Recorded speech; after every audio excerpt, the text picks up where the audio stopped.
Hello, everybody. Happy Tuesday. We're so happy to be here. And you know what we're doing today. I have a very special guest with me, guys, so stay tuned.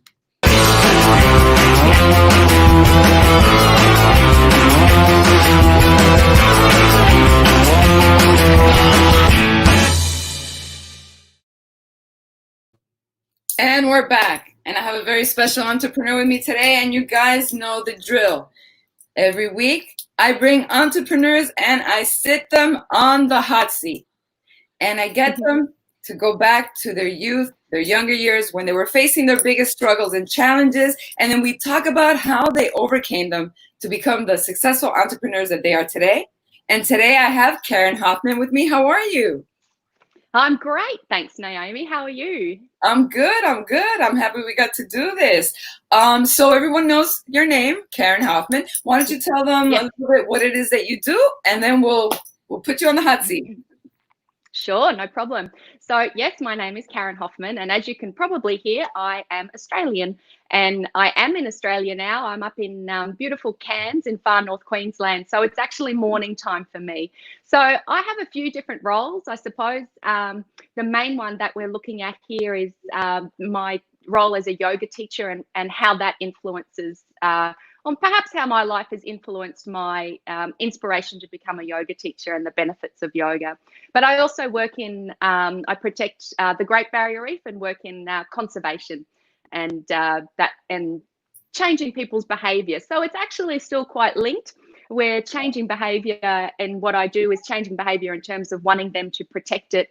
And as I say this, perhaps it is a closer link than I've ever thought, because it's still changing behaviour to want to protect something. So perhaps the yoga side of it is changing behaviour to protect yourself. So yeah, exactly. There's more of a link than I realized before right now. right. And everybody, thank you so much for watching. For those who are jumping on, we can't see who you are. So if you want to introduce yourselves, let us know where you're from. Say hello, say hi to Karen. If you have any questions throughout the talk, go ahead and ask them and we will answer them for you. And so let's begin, Karen. I'm going to put you on the hot seat. Okay. All right. I'll have a sip of coffee. Let's talk about those years. We all want to forget. Your challenges. Yeah. What was the biggest challenge for you when you were growing up? Well, I think I can probably not identify one main challenge, and my recognition of the challenges are now, or have been in adult life, of my childhood. So not so much when I was a child, and perhaps we never really notice when we're a child because we often just accept what's being thrown at us and we don't know otherwise. And I think that's one of the key things, is we really, as a child, we don't know otherwise. We don't know that until later what challenges we perhaps had when we were growing up. And I think my challenge growing up is very common for many people, because split families or broken families are also very common. So my parents split when I was very young, probably about 4 years old, 4 or 5. And from then, basically, I've been mostly brought up by my mother. And I used to see my father every second weekend, and then when he moved away, I saw him in school holidays as well. So I think that in my adulthood, I have seen the challenges that I had based on my behaviour as an adult, and then pinned it back to things that happened in my childhood. And growing up with a single mother, my mother has done the very best that she can. She's an amazing woman. She is very independent, and that was always her goal, was to make sure that her daughter and son, I have a brother, an older brother, were independent and can look after themselves, because that's what she's had to do. So, and she certainly succeeded in that. But I can see some of the challenges that happened along the way. And I have probably approached being independent in a different way than she has. Not to say that that's what she's done was wrong. It just didn't suit who I was.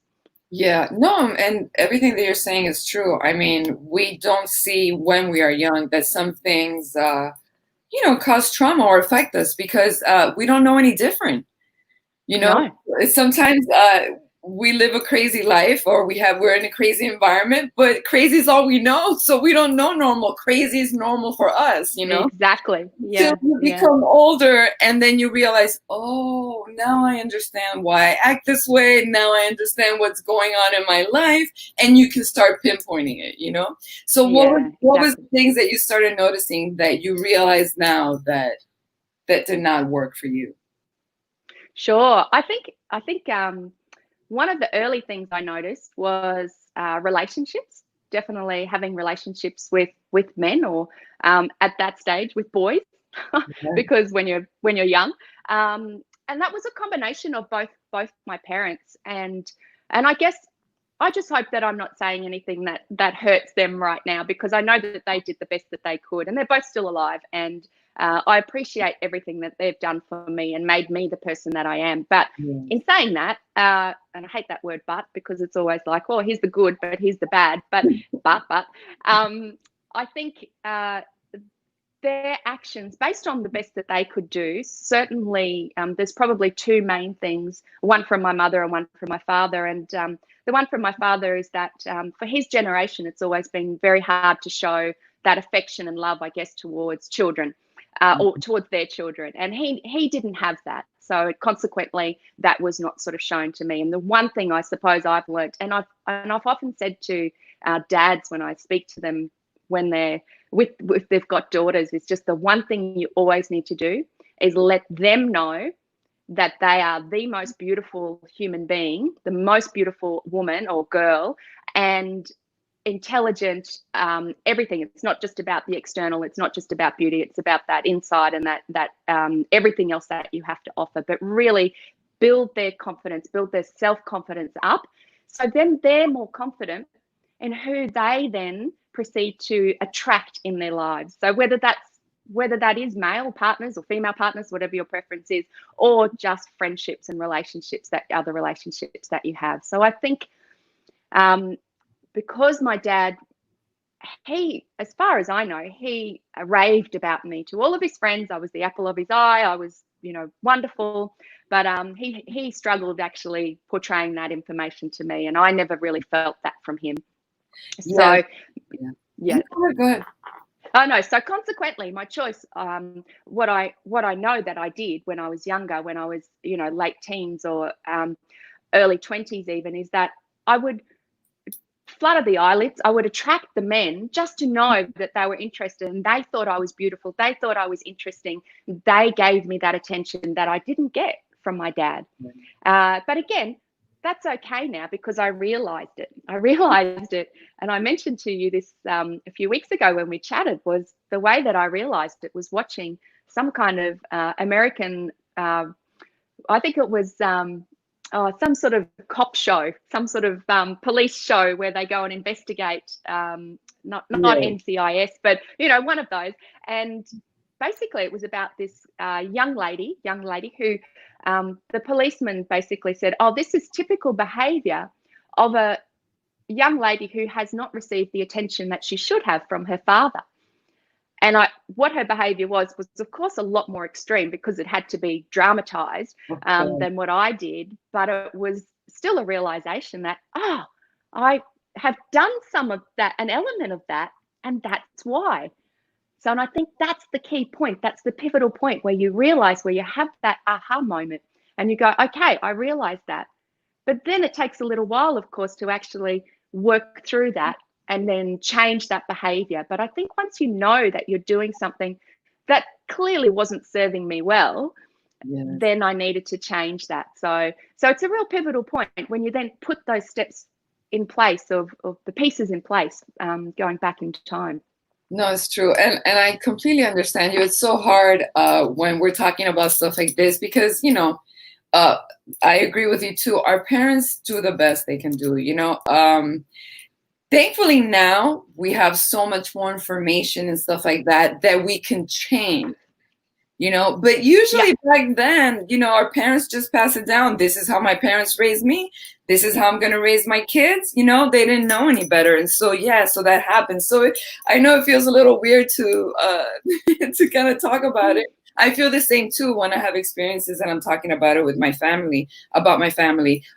because they're alive too. But then again, it's our stories, our experiences, and through this is how we're able to help others, see these little things so that they don't have to go through it, in their younger years. Because what we want to do is prevent from getting to this age and then having to go, Exactly. we want everyone to have the aha moment back then, right? So I completely understand you.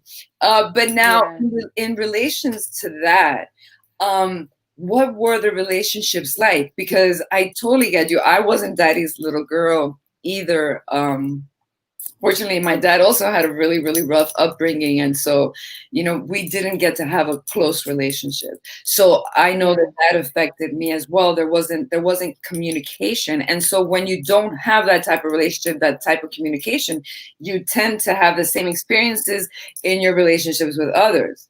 So you're at the point you're getting attention. So what would happen? What would you notice in the relationships, or how was it when you were young? Like, what were your relationships like? Well, I think interestingly, I think at that point when I didn't even get to the relationship point often. So I wasn't really interested in, it was just knowing that I was attractive. It was just getting that initial thing. So I may never have seen them again after wherever I met them at that point. So that's not to say there were one night stands and all that kind of thing. It was just that it was, it was all about getting that in. So when I had a couple of relationships. One was a long distance relationship with a guy in Canada who I am still friends with now. We found each other again on Facebook, and there was a lot of apology when we first started connecting on Facebook for how both of us acted during that relationship. We both had various things that happened, and we just went, young and stupid, over it. How are you? How are you today? What's your life like now? So, and then we moved on. So that was fantastic. So I think it was a bit difficult to use that as a solid example.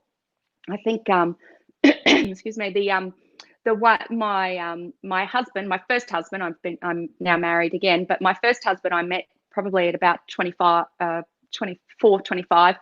And that relationship with him was probably, it was unbalanced in terms of an equal role in the partnership that we had. So when I say it was unbalanced, I was more of a dominant figure, more of my son likes to say that I was the boss in that relationship. My 19-year-old son says that I so dislike that, but I realized the reason why I dislike it is because it was true. It really was true. But and I'm not proud of that, but that was the way that it kind of evolved. And I think it was a classic case of I met him overseas, and it was sort of like I don't know that I wouldn't say that he needed saving, but he didn't have that same confidence. And I was coming from that place of this strong, independent woman that my mother had brought me up to be, and I can do this. And she was always in charge of everything. So that's how I felt I needed to be, that I needed to be in control of everything. And it didn't work. Obviously, it didn't work. What was interesting was that my ex-husband has, like many people do, but he certainly has it in the family, that he has some issues, some mental health issues. And that's not to say that he's, it's anything bad or over the top. It's just that he does often need some assistance with medication. And when he started taking medication in our relationship, the tables really turned, because suddenly he became a lot stronger within himself, and it gave him a lot more confidence. And it really put a shift in our relationship at that point. It was about halfway through the 10-year relationship. And I really noticed that it really put a shift, because he was like, no, I don't want to do that. No, I'm my own person. So it was really good for him actually also to recognize that. So again, your actions also help other people, and the interactions, it's not just all about you. Sometimes we spend way too much time trying to figure out, why did I go through that? What was the purpose of it? But it may not have been for me. It may well have been for the other person as well. But in this case, it was two-way. And I really learnt that, no, I need to take more of a back seat and really, well, not so much a back seat, but just a more equal role. Exactly. So, and that took a lot of juggling. It was a long time of being single. I was in other relationships before I met my husband now. And as much as my son would still like to say I'm the boss because he just likes pushing my buttons, as children do. And even my husband James, he even says that just to push my buttons. But it's good. It's good. I see now that pushing those buttons is actually good. It keeps you in check. It does. It does. Where do you think? Okay, I understand that some things get passed down. Like you saw that role in your mother, so you're taking it on yourself. But I also feel that also wanting to control everything, insecurity, or was it? What do you think was going on inside? Did you ever think about that? Like, because you're completely different now. So what do you think was going on back then that made you want to like control everything, or was it just a habit? I think it was just, I thought that was my role. I thought that that's how you were, because yes, that was my role model. So that's where you go, oh, well, that's how I need to be. Right, you know, so I don't know that there was a lot of thought that went into it at that point. So yes, it was potentially just habit or just not knowing any different. Yeah. So yeah. It's funny. And then you attracted a person that needed.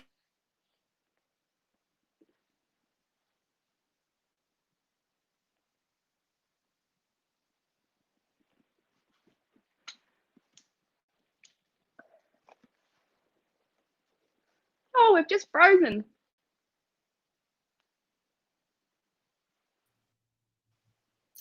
I'm sorry. Yeah, there we go. Yeah, I don't know if it's. Sorry, it froze. Yeah, I don't know.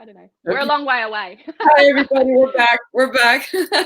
So Karen's telling me about her relationship. Okay. So what happened when he started saying no? No. How did you feel? What was going on then? Like, did that feel awkward? Were you able to make that transition, or what happened then?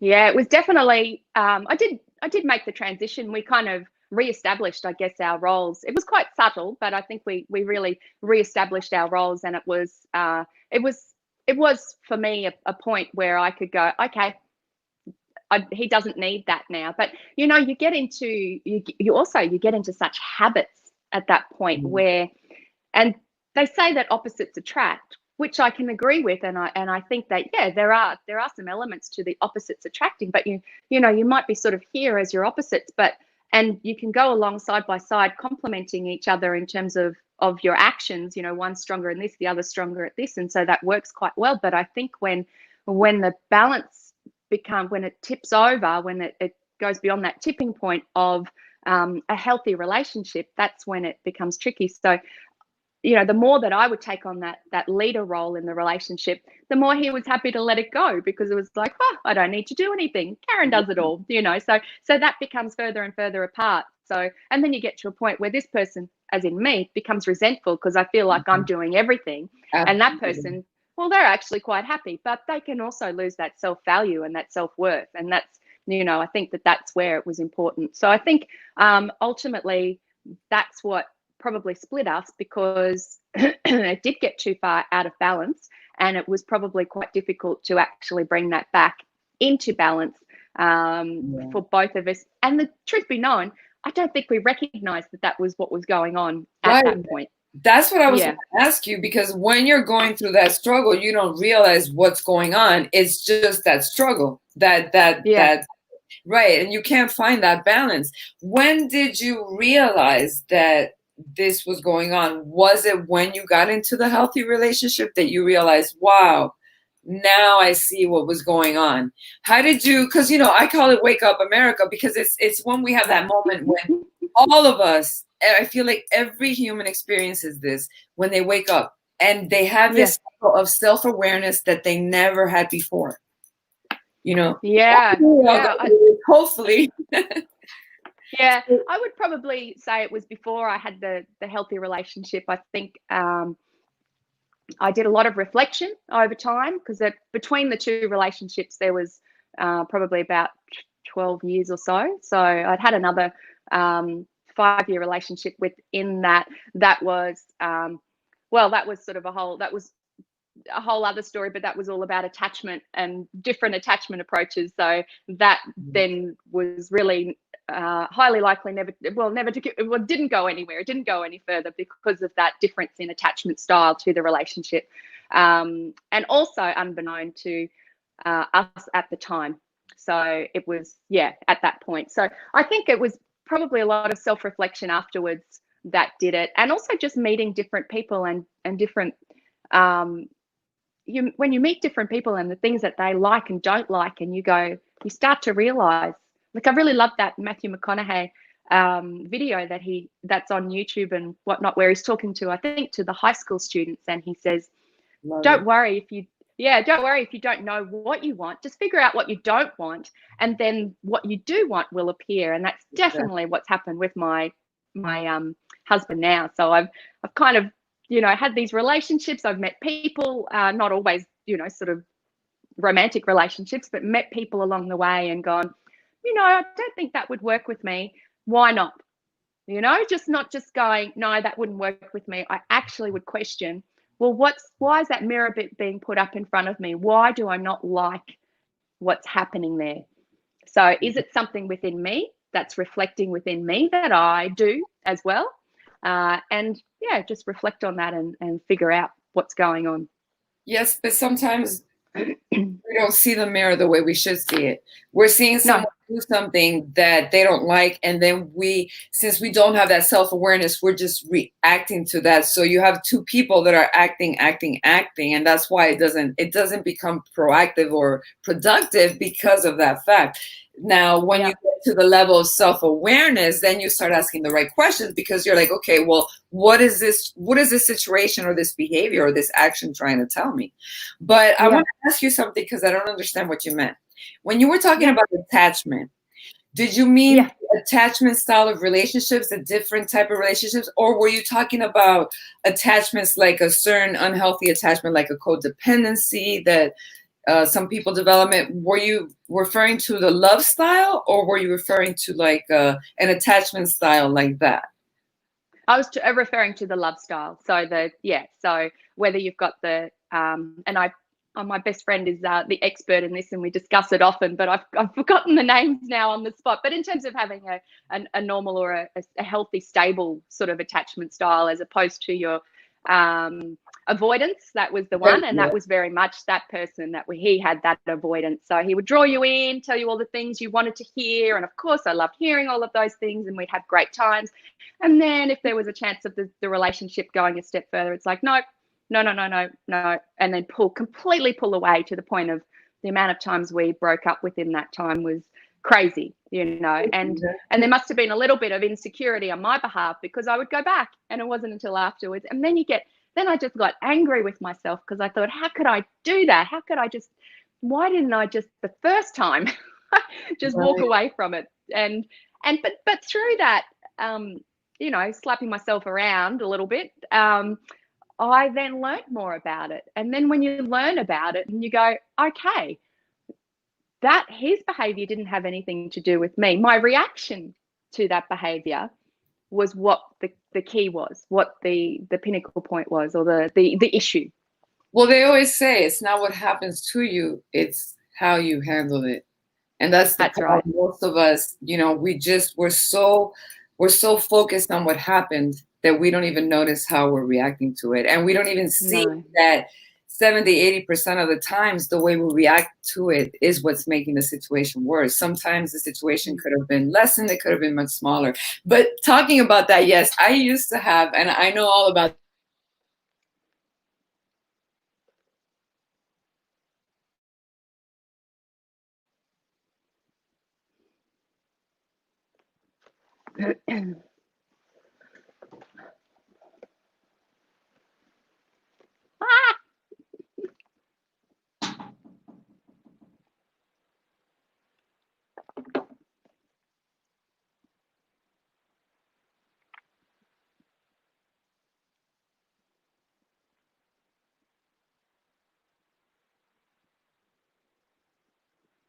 the stages of relationships. and we're talking about different attachment style patterns. Hi, I don't know if it's me or you. It's raining here, so the internet just Oh, keeps on okay. leaving. Yeah, I'm Yeah, not sure but as either. I was saying, yeah. So I had the anxiety attachment. So I used to always attract people who were avoidant, which is you can imagine what that was like. Yeah, exactly. Yeah. So Yeah, it's so exactly. interesting. Yeah, it's so interesting to be able to know all these things and then learn and see, where your behavior comes from. So, yeah. So then how did you start changing your behavior and learning how to have more balanced and healthy relationships? Was it in a relationship, or did you start doing the work on yourself first and then the relationship popped? Oh, I think it's just an evolving process, really. I think there's probably not a particular point. I did used to, well, I still do. I read a lot, and I mean, whether they're considered self-help books or however you want to label them, but certainly just learning about the attachment styles and learning about love languages. Yes. That's also a big one, and just learn about. Well, the other thing too is I learned a lot when in the jobs that I've had. So I have an interest in psychology, and even although um, my other areas, my research area is more about changing behaviour within a tourism setting or ecotourism setting, not so much, but it's still got the psychology theories behind it in terms of changing your behaviour. So I think there was that sort of interest there as well, and I was a corporate trainer for a little while as well, for a few years, and I would teach or would train corporate groups in workplace relationships, and we'd do a lot on different personality typing, and we would look at the relationships between those different personality types. And I think also, that was interesting. So Yeah. and I recognized that was actually a big help for me in this current relationship, because when we first started working together in the place where we're working now, we had to work side by side, and we're together 24/7, and we're actually, there's elements of our personality that are very similar, and working together that actually clashes. So we had to really split our jobs to be able to still get on with each other and really just take charge of different areas, because otherwise we were just going to butt heads. And when we can work together, it works beautifully. And on our private projects, on our just home projects and things like that, that works really well. But when it comes to the work side of things, we've had to split it, and that's good. We realized that, or I realized that very quickly, and was able to rectify it. So previously it would have just caused us potentially to split up, because you just butt heads and go, well, we're obviously not compatible after all, or whatever. So it's so I think it's an ongoing process. It definitely is Yeah. evolving. Yes. Do you think love styles are important, to know your love style? Because I know all about the love styles too. We all appreciate different things. Some people appreciate gifts. Some people appreciate acts of kindness. Some people Yeah. need words. Some Yeah. people need the Physical support. touch. There's Yeah. quite different love styles. Yeah. Do you think that that's something that everyone should know? Do you think that that would help relationships? Because actually a lot of young people are struggling with relationships right now. Actually, it's Yeah. the biggest question that I get whenever I ask teens, like, what do you want to know about? Relationships is number one. Yeah, yeah. Well, I think a part of that as well is just getting to know yourself and knowing. I think the love styles are great, the love languages, and find out what your love language is. But you need to remember that that's your love language. So you can't impose that on someone else and expect they're going to. I think that's the biggest key with the love languages, because we think, okay, mine is, well, and it changes.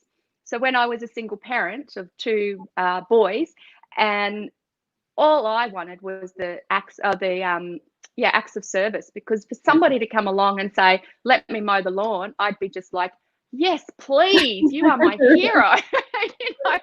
Whereas today I have a little bit more time, so it's fine. And also I have someone who's just keen to go and do that anyway. But so now it's probably more those deeper connections and having that quality time that is there, of course. So I think you need to know, and you need to appreciate that evolves. And I think the gifts one is a real tricky one, because some people, they love receiving gifts, and that shows that person appreciates them, but it might not be, the two-way love language, and that's where it can become really tricky because, I mean, gifts cost money, you know. So, and sometimes you have people that the gifts just keep getting bigger and bigger, and it's actually like, well, because they think, oh, they don't love me as much yet, I must need to give them a bigger gift, for example. And it's like, well, no, it's not about that.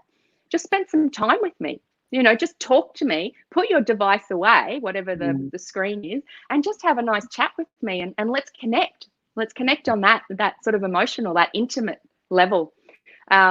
Yeah. Not so much, I don't need a big gift or anything. That doesn't mean anything to me. So yeah. Absolutely. So I think it is important. Yeah. No, but it's true Yeah. because I experienced something similar. I had a person who, yes, continually would give gifts and gifts, but what I was looking for was more of an emotional connection.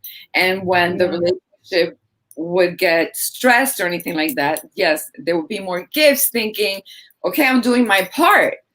Yeah. And that's where I understand what you're saying, where the confusion comes in. And then once again, I think that has to do with a little bit of lack of communication. Sure. I think communication is the most important thing. So always expressing in a positive way what it is that you want and what it is that you would like in a relationship. And then asking the other person. That's right. I think that's the hardest thing. And for a young person, I can imagine how intimidating that must be. I wish that I would have been able to do that at 15, be able to tell a person, this is what I need, and I would like this from you. What would you like from me? It seems alien, right? It seems alien, but I want you guys to think about it. Yeah. Think about it. Write down what it is that you want. I mean, sit there and write, like if you were writing a book, and write about your perfect person, what you would like, how would you like them to act, how would you like them to treat you, what you would expect out of that relationship, and write it all down and be completely honest. And when you're entering in a relationship, be honest with that person. I know that it's so hard because, you know, we all have our insecurities and our fear, and we're all, you know, we all fear rejection, and we think that if we're vulnerable, or if we put ourselves out there, that we might get rejected. But actually, you would be surprised that the other person might be feeling the exact same way, and you might be breaking a huge barrier, and you might be doing you guys the biggest favor that you could possibly ever imagine by just stepping up and being honest. I feel that honesty and not being afraid of being vulnerable is the most important thing. What would you what would you tell someone young who is in a relationship right now, or who's having struggles with themselves, with feeling that, you know, they need attention or they need validation, because validation is a big one. It is a big one. Yeah. I think the biggest thing is trying to actually, and this is where I guess the link back to yoga and breathing and really that meditative state. And that's tough to ask a 15-year-old, if we're talking about 15-year-olds, or any child really, to come to that meditative state. But if you can actually just take a step back and look at yourself, you know, you sort of remove yourself and become the observer. It sounds almost a bit cliche in the yoga world, but if you do become that observer and just see, how am I acting and what am I doing? And maybe even if it's after a weekend, have a diary and write down everything that you did over the weekend, and really just look at it and go, okay, how do I feel now? Did all of those actions, or that whole series of actions or sequence, did that serve me well? Has that made me feel better as a person? And has it made me feel better for the right reasons? Not that I've been subconsciously a bully and put someone else down to make myself feel better, but can I honestly say that I feel grounded now, balanced, and that has made me a better person?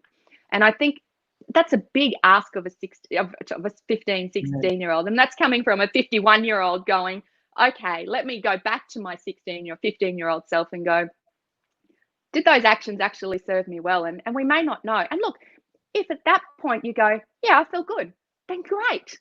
That's okay. You know, but then also be take another step.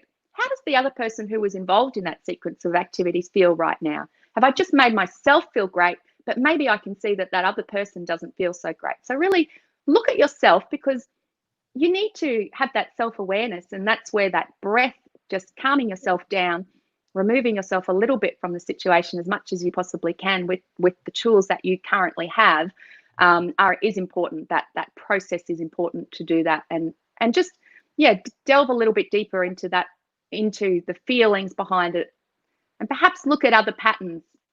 Maybe do this over a series of time and then look at the pattern. Is there a pattern? Am I feeling the same way? Time to change if you're not. Yeah, and it's so hard to change. It's so hard to change, but writing things down is the first step in getting that self-awareness and being able to see what's going on, because sometimes we get so used to doing something every day and we're so accustomed to feeling a certain way. Our bodies get addicted. We might feel depressed, but our body is addicted to those chemicals. So whenever you're feeling a little happy, the brain goes, hey, you don't remember what happened, but you remember what happened 2 years ago? Oh, no. And then it goes back and it goes back. And what we have to be aware and say no, because that is the body. That is the body that is doing that. Exactly. That is doing that for us. And we don't understand why sometimes we can't get out of a certain state. Yeah. It's so interesting. Yeah. True. Yeah. I think the other thing there too is, pardon me, don't use it as an excuse. Don't say, oh, that's what I always do. That's, when you're 15 or 16, okay, but not when you're 30, not when you're 50, not when you're 70. At some point you have to go, that is what I do, but actually I don't really like what I'm doing there, or it's not serving everybody well. So let's see how we can change that and then work towards that. And you might not be ready to do that at that point. That's okay. But if you recognize that behavior, it's all part of habit changing, isn't it? Is recognizing the behavior, recognizing it afterwards first, and then you have to start recognizing it during the actual action. And then when you start to recognize, oh, I can feel that behavior coming on, that's when you can then put a stop to it. So you need to organically go through that process. But if you have a consciousness of that process of getting out of a habit, then you can apply that when you're doing things, or when something is happening. Yeah, and what you said is 100% true, because I've heard people say this, oh, that's just the way I am. And my father was the same. And I have to say that as human beings, we are the most malleable creatures on the planet. We have the capacity for so much change that it is unprecedented. So don't ever think that you were born a certain way or that you are a certain way, because actually we can change everything about ourselves. We can change our personality. We can change our looks. We can change our lifestyle. We can change our career. We can change our parents. We can change our environment. We can change our room. There's nothing about us that we can't change. So when you start writing things down, if there's something you don't like, know that you can change it. And actually a really good example, something really good to do is find someone that you admire. Good idea. And analyze that person. Write down what it is that you admire about that person. What are their traits? What do they do? How do they live? What are their habits? And then start looking at that, follow it, and try to mirror it. And you will see that you can change too. There is nothing that cannot be changed. Did you want to say something? Yeah. Oh no, I agree with that too. I think one of the big things as well, though, is when we start to role model ourselves, and this is where this is the downfall of social media, is because the role model that we see on social media, and it depends on who we want to role model ourselves on, whether it's someone close by that we can actually see their daily behavior, or is it somebody in the ether, in the cyber world, because, or an actor or somebody like that, because I look at some of these actresses and I think, oh my God, I want to be like that when I'm 70. But we don't know what goes on in their private life. Exactly. This is their external life. And that's where it can become dangerous, that role modeling. We have to be careful. We have to look at those positive traits and go, okay, they're the positive traits I want. So let me see how I can get those. But maybe role model yourself on the positive traits that person is displaying, rather than on that actual person themselves. I know that's a bit difficult to separate, but what are those traits? Because otherwise we look at that person and go, why can't I be like them? Why can't I be as successful at them? I'm doing everything that they do, but we don't know what's going on behind closed doors, behind anything. That what we see on the forefront is just such a small percentage of who they actually are. And we all have that persona that we perhaps portray. Show people on the outside. Can be different, yeah, that we portray. That's right. So I think, yes, but look a little deeper at the traits. Yeah, no, and it's true. I can't even imagine how hard it has to be for teens. I mean, imagine how difficult school was, high school, your environment was, and now having social media, that's magnified times 100. You know, they're seeing all these people's lives online. You go on TikTok, you go on Instagram, and you have the tendency of comparing yourself. And that is when the self-beating and the self-doubt and the insecurity and the depression sets in. And what I want you guys to know is, one, like Karen was saying, you don't know, one, that person's journey, how long they have fought to get to where they are, and the challenges that they still face daily behind those doors. Because you and I know, Karen, for example, I personally am facing my challenges. I have challenges that I face every day. And, you know, we still have to get on and move on with our day and live our lives. And so sometimes people don't see that. They only see the best side. And so they tend to compare themselves with that best side and think, well, my life is just not good enough, or I'm not good enough. So if you're going to compare yourself, always compare yourself in a way like, okay, well, that person has that. Well, how can I better myself? Or is that a quality that I want to portray? Is that something that I wanted to spend in my life? Not in a sense of beating yourself up, saying, well, he's doing that, I'm not. He can do that, I can't. I'm not good, he's great. You know? Because if not, then it's deserving. We always want to participate in things that help us. And I want Karen to talk about her practices, because I also feel that since we have so much going on, there's so much noise. You know, this is funny because a couple of years ago, they would say that the average attention span of a person was, I don't know, was like 12 seconds, and that a goldfish attention span was 9 seconds, right? But now we beat the goldfish. We are at 7 seconds. That is the average attention span of a human being. 7 seconds. That's how much time you have. That's it. So imagine how difficult it gets. It's almost impossible. That's why I feel that it's good to unplug, unwind for a little bit, and sit with yourself. And that's why meditation and yoga practices are so good. And I want to talk about the yoga class that you designed for kids. So Go on. I guess I started the yoga. Well, I've been teaching yoga for 3 or 4 years now, but previous to that, I would practice yoga. I was sort of I've always loved yoga, and I've always thought that if I could be anything when I grow up, I wanted to be a yoga teacher and a photographer. And realizing that they're very much lifestyle choices, not necessarily survival choices in terms of money. But that's okay. Oh, am I still connected? Oh, I'm not sure because you've frozen, Naomi. I'll keep talking just in case.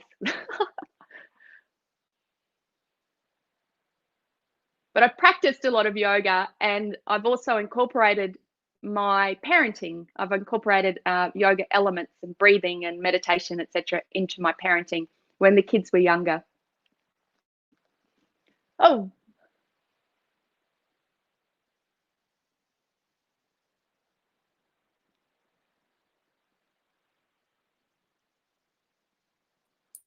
Okay. Yes, we seem to have lost connection. Hey. I wasn't sure when, and I was sort of kept talking. I thought, I don't know if I'm still on. Right. The joys of cyber, the cyber world. Yeah. So what did you last hear? I got cut off when you were starting. I got cut off when you were starting. Okay. Actually, I had to get back on. No problem. That's all good. So no, I started teaching yoga maybe 3 or 4 years ago, and previous to that, I'd been practicing on and off myself, but also bringing the kids up. I also really saw the value of yoga practices, but also the calming effect of yoga, and that was quite difficult with my boys. One that's extremely active on the ADHD sort of spectrum as such, and as many kids are these days. But probably what I've learned since is that through yoga therapy, the little study that I've done, but I have a real interest in it, is really if you've got an active mind and an active body, you need to do an active practice. We can't just immediately think that we're going to calm. And this is really important when we're working with teens and children, younger children as well. And I part of the yoga, the kids yoga videos that I've put together, the online videos, have been about keeping the kids moving, but present. So I think that's important, and we can't expect that the kids are going to do the same kind of calming movements that we do. So I have a lot of gentle yoga practices on my yoga channel as well, which is great for adults, but also for teens. They would definitely be able to cope with that level of activity. When I say gentle, it's just slower movements. I'm not doing Ashtanga, I'm not doing headstands and handstands. There's plenty of other people who do that, and that's not how I see the use of the practice. That's not how I want to. That's not my practice. So that's not the practice that I teach. And if that's not suitable for someone, that's okay. I don't take offense to that. Everybody has different needs, but I think it's important to stop. It's important to bring yourself back to the present, and that's where the yoga can do that so well, because it's not just stretches, it's not just movement, it's the combination of the movement and the breath. And that distinguishes yoga from just stretching or other exercises, because it's using the breath. And when you have to focus on the breath in different elements of your pose, of your asana, then you have to be present. You have to focus on that. Am I inhaling now? Am I exhaling now? And what part of the pose am I combining with that? So, and that's where when you have a teacher who, it can sometimes be annoying, inhale, exhale, somebody telling you how to breathe. But sometimes we need that. We need to be brought back to that basic level of, okay, now inhale and now exhale. And if you want to calm yourself down, extend your exhale. If you want to give yourself some energy, then extend your inhale. So, there's simple techniques that you can do. Well, why I think that yoga is actually fantastic is because 70% of teens are on some form of medication. Yeah. And if you need medication, take medication. I understand, but this is the thing that happens. This is the thing that happens when you take medication. Your body becomes numb, because now the signals that you're supposed to be getting to alert you on what's going on are numbed. So you become a little bit disconnected with your body. And this is where I feel the yoga practice is so important, because I know that for some kids, just jumping into meditation is really difficult. So a practice where you're using the breathing exercises, but you have movement, the important thing is becoming aware of your body. We are so unaware of ourselves. We're so disconnected. And that's where I feel that yoga brings it all in. And actually, they talk about a body in motion, how that in itself produces the right chemicals, the right endorphins. We have the ability, we have the best chemistry, the best pharmacy in the world inside our bodies. We have the ability to produce anything and any experience that you want. It is just learning how to tap into those different parts of the body. And you could do that through these type of practices. That's why I think that they're so, so important.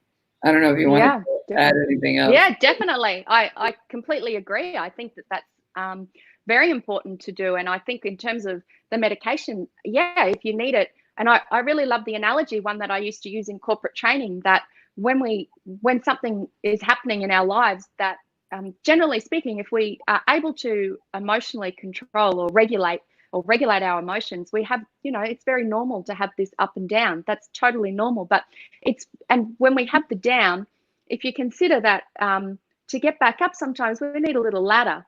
And that ladder is we get on the ladder because we haven't gone down too much. So we're on the ladder, we're back up again. And then maybe a year down the track, or maybe it's a month or a day or a week, we maybe go down, but the ladder's still reachable. But when we go down too far and we can't reach that ladder anymore, that's when we can continue to sink down and down. And that's where medication has its place. And it can then get you to the bottom of that ladder. But then once you're at the bottom of that ladder, then I think you need to use some other techniques to climb out of there. And those techniques are the lifelong techniques that you can learn to then help you find that ladder, the bottom of that ladder, every time from then on. So it's training yourself how to climb out of that ladder using the ladder. But sometimes you need that little crutch just to get there, that little boost, just to get to the bottom of the ladder. And it might be tougher to get out, but I just love that analogy. I think it's such a great one. No, and getting you there with the breath and with the yoga practice. It really, I just love how there's this medical research that comes out with these journal articles and studies and things where they say, oh, science now proves that our mind and our body are connected. It's like, well, let's just take a look back about 2,000 odd years ago at how the yogis practiced, exactly. Which was their philosophy. It was combining, it was aligning their mind and their body and their soul, and really, and by doing that, of course, in yoga, it's not just the asanas, it's not just the movement. There's the eight limbs of yoga, but we need to work on all of those sort of separately, but some can be combined nicely. And I think that, bringing that combination of getting you to that ladder, and some of those techniques on the ladder are then just slowing yourself down, slowing your mind down. Our mind is so constantly, especially I see it with my children, they are so overstimulated, and I fall into the same trap because we're in a world of technology. And when you become so overstimulated, it's hard to filter. It's hard to filter which stimulation is actually good for me right now. So being able to just cut all of that out, and I feel like it's a bit of irony when I'm offering online yoga, but I want you to get off your screen. So it's it's sort of an oxymoron almost. Yes, but once again, it's better. There's a difference than that. When you're like online and you're scrolling through a wall, that actually absorbs the energy and brain power. When you're participating in a practice where there's an exchange, then there's a different type of energy. Our body, is a great conduit. And you have to understand how it flows. And that's what I love about acupuncture and Asian medicine, because it shows how the body, flows in a certain direction. And sometimes because of that overstimulation, our energy gets stuck. And so it's not able to release and flow in the way that it should. And this is where all this overwhelming and all these feelings come from. So it's once again understanding the mechanisms of the body. That's why I think that we should come with a manual, because everything, we get a computer, it comes with a manual. Our phone comes with a manual. Everything comes with a manual except human beings. And that's why I'm so excited about all these practices and talking to all these people participating in all these different modalities, because what we're doing is we're trying to bring the mind, the body, and the soul together, because that is what we are. We're mind, body, and soul creatures. We can't ignore one and it not affect the other. So no, exactly. Yeah, Karen, I want to thank you so much for hopping on with me today. And my pleasure. And I want to thank you guys for watching. And if you have any questions, just ask. And I attached the video that is Karen's Yoga for Kids. And if you actually hit it, you could go to her page where it has a whole bunch of different type of exercises and modalities. And if you guys have any questions, that you could ask me, you could ask Karen, leave a note, leave a comment, and we will be sure to answer you. I want to thank you guys so much for watching. And until next time, we will see you in Wake Up America. Until then, thank you. Yes, thank you so much. Bye-bye.